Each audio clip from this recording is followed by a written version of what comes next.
the 5 stages. The first stage is the honeymoon stage. Every marriage goes through this. It is heaven on earth. After you have exchanged your vows to live forever together, you're constantly thinking about each other, praying, flirting. You're avoiding to offend each other. Everything is fine. You pray together. You now practice all that you have read and all that you have seen. Oh, I remember preaching a message titled Honeymoon Forever at the Daystar Christian Center some time ago. You can have honeymoon forever. It's possible. It is. You can be. That's why I said in the first service, marry your friend. Because the time is coming when it's not sex that sustains the marriage. Every marriage will have to deal with a minimum of 14 kinds of storms. I did my research. Storms. Whether your house is, this is house on the rock, okay. Whether your house is built or house on the rock or it is built on the sand, these storms will come. It is what happens after the storm is over that will determine how solid your marriage is. And there are 4 kinds of marriages. Looking at the book of Luke, chapter number 8. The one on the wayside. The one on a rock, not the rock. The one that fell among thorns. And the one on good land. Different things characterize these kinds of marriages. So we have the honeymoon stage. And then from that, you have the reality stage. Normal life stage. You are back from the moon. You are now living on planet Earth. But I'd like you to know that your reality is what you make of it. You create. You don't live your life by default. You create your reality. Now you are awakened to the reality of your spouse's unpleasant side. Coming back from the moon, or you are driving and then you say, oh, I need to fix breakfast. Please, dear, can you turn? Can you turn? The man tells you, I'm too tired. You say, why will you shout? You even raise your voice. Welcome to reality. So my wife can be this dirty? Is this not supposed to be a white pants or bra? Welcome to reality. And you tell her, this is your pants. Why now? She tells you, it was not for you to wash it now. Want to kill me? I had to prepare salad. Your children were crying. I forgot to wash the pants. What are you doing? Welcome to reality. That's marriage. It is what you make out of it. A little thing can destroy the marriage, but you can choose to work with it. I want you to change your focus from the devil. And let's face these realities. Sometimes, and I say this a lot, charisma without character is caricature. A lot of people go into marriage without character. Remember I told you in the first service, marriage amplifies who you are. If you are a kind person, when you get married, you'll be kinder. If you are a wicked person, it is marriage that will pull it out. You are very stingy. It's not just that you have glue. It is super glue that is to release money. You say, we are married now. I was releasing this when I was dating you. Now, you calculate God out of your money. Marriage amplifies who you are. Marriage is neutral, like money. Character. It shows in marriage. So, this is reality. What do? You accept and you move forward. You discuss the differences, the needs, the values. Hardly should you bring third parties into your marriage. Because some people are evil. Know who you will ever talk to about your marriage. Some of you expect that as pastors we should know everything. Sometimes you need a professional.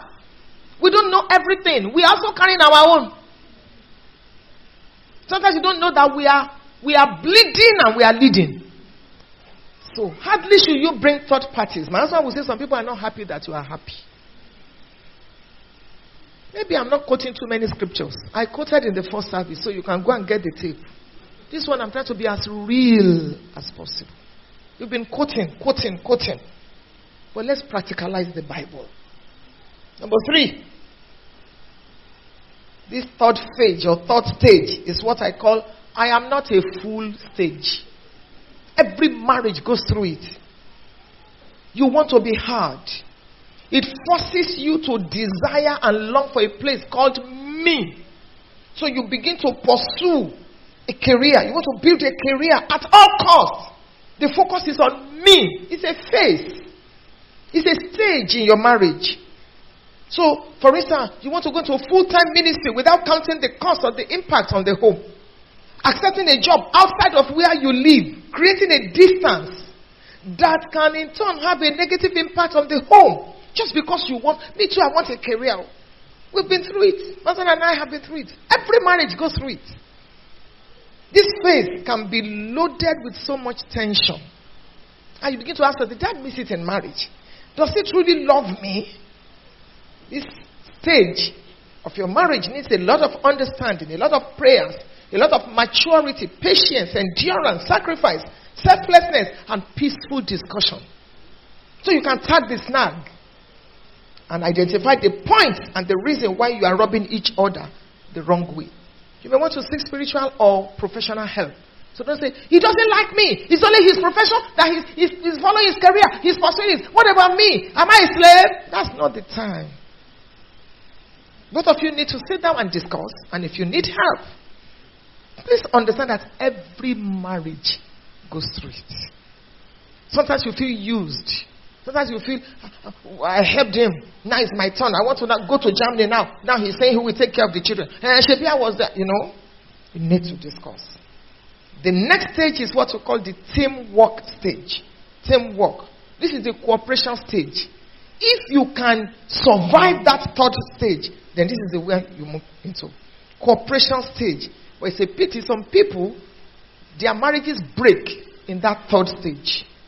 Because somebody is just selfish. Somebody is just not listening. Somebody is just saying no way.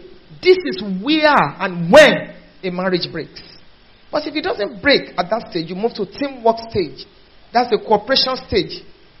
Both of you realize you have to cooperate to make it work. So you understand your temperament, your moods, your personality differences.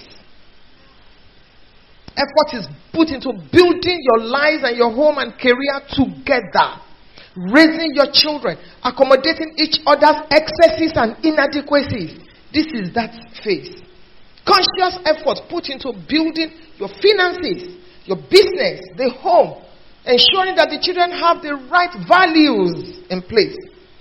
These are accomplishment and successes stage. Accomplishment, a lot of and accomplishments. May our marriages enjoy this phase. And then the final stage is what I call all hands on deck stage or the gracious stage. This is like the final stage of marriage. You have become used to each other. The nest is empty. This is the stage my husband and I are after 37 years of marriage in September. You have no points to prove to each other anymore. Both of you, each of you, you've gone, you've conquered. You are established.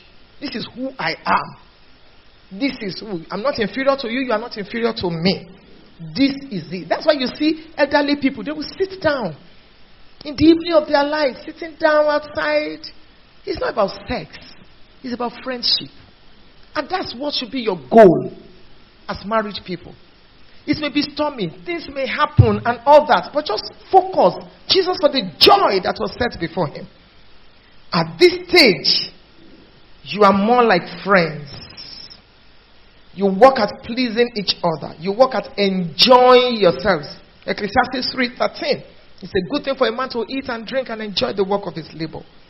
You kindle a boyish, girlish fire of love. Sometimes I'm at the salon, my husband say, this your hair is fine, and all that. And then I remember when we used to do it when we were newly married. You enjoy the same adventures, walking, praying together, aging together. You still go for our morning exercises. You know your spouse well, and she knows you well. At this stage, you have more money if you have planned and you have lived well. At this stage, you have more finance at your disposal. You enjoy your interests. We've been to many places on earth.